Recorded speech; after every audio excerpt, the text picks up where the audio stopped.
Hey everyone, your favorite loser here. Thought I'd talk about a few albums that have been catching my attention the most over this past week or so. Instead of going for like the regular quarterly review that I've been doing for the majority of this year, so let's cut the bullshit and go straight into this. Current 93, The Light Is Leaving Us All. Now, if you've never listened to any of the well-known Current 93 albums to come out since the early to mid-90s, basically what you get is some beautiful instrumentation that features this guy's poetry about goblins and witches. Now, I love David Tibet. He reminds me a lot of a demented, coked-out Renaissance jester. This is definitely one of his strongest works in quite some time. And, quick side note, there was also the collaboration with Zoo that came out earlier this year, Zoo 93. I thought that was good too. But back to this, all the songs are very consistent. Tibet's poetry and lyrics are still going, still going to this day. They're still strong.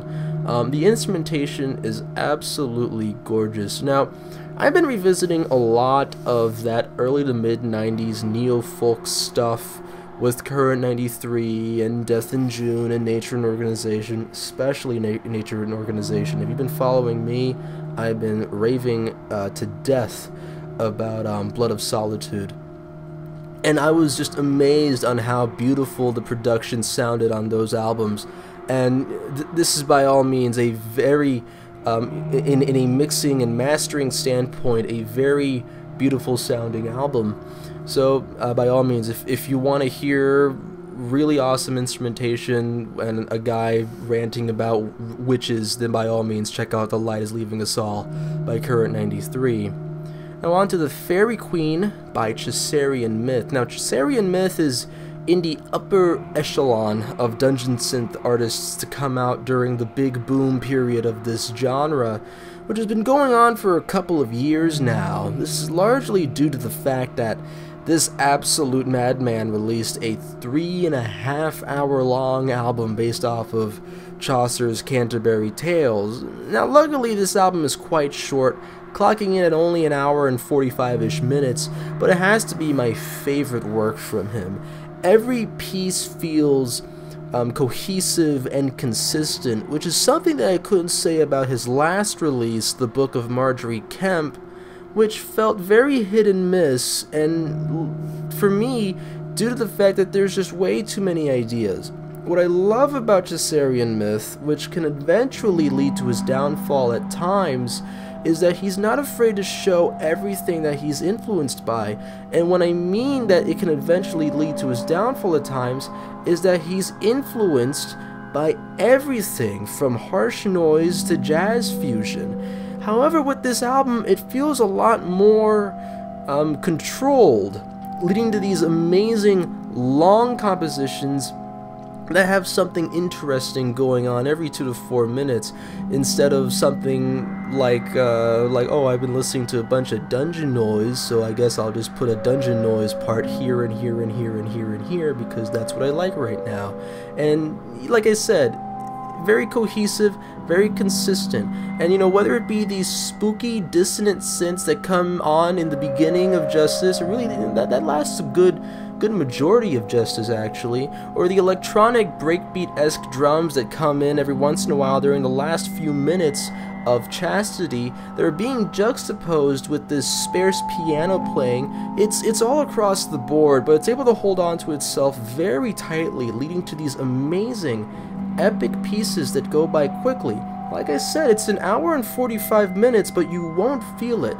It's able to do that job that other great dungeon synth albums do: immersion and atmosphere, so check it out. Now, the last 2 albums I want to talk about relatively recently, and are already making rounds on every person's year-end lists, so let's start off with You Won't Get What You Want by Daughters. Overall, very dense, abrasive, dissonant noise rock album. It's an album that punches you straight in the face and spits on you as you lie on the floor. it just goes all out, ladies and gentlemen. It goes all the fuck out. Not necessarily my cup of tea at times, but there are some really amazing moments in the album. I really enjoy the strings, drony ambient section to close out the final track, which is a nice contrast from the chaos within the bulk of the album. I think songs like Satan in the Wait and The Reason They Hate Me 1010 stand out, amazing tracks. If you just enjoy no nonsense, balls to the walls, noise rock, then by all means check this album out. And the last of the two I want to talk about real quick is Aviary by Julia Holter. I've never been that big on Julia Holter's albums. People really love Loud City Song and My Wilderness. I thought they were fine, but nothing that I really wouldn't go out of my way to listen to. Now, with that being said, if it were any other year, this would be my guaranteed album of the year. Oh my god, it starts off with probably one of the best openers of the year. I love Turn the Light On. I was immediately blown away, immediately hooked, and Julia Holter does not let go throughout the entirety of this album. I have been obsessively listening to both I Shall Love 1 and 2 since the album came out. I really obsessively listening to the entirety of the album since it came out. It's epic, it's lush, it's ethereal. There are some moments in the album that remind me a lot of Mark Hollis and Latter Day Talk Talk, which I'm a total sucker for. The orchestral instrumentation is absolutely staggeringly beautiful. This is over the top in the best ways possible at times.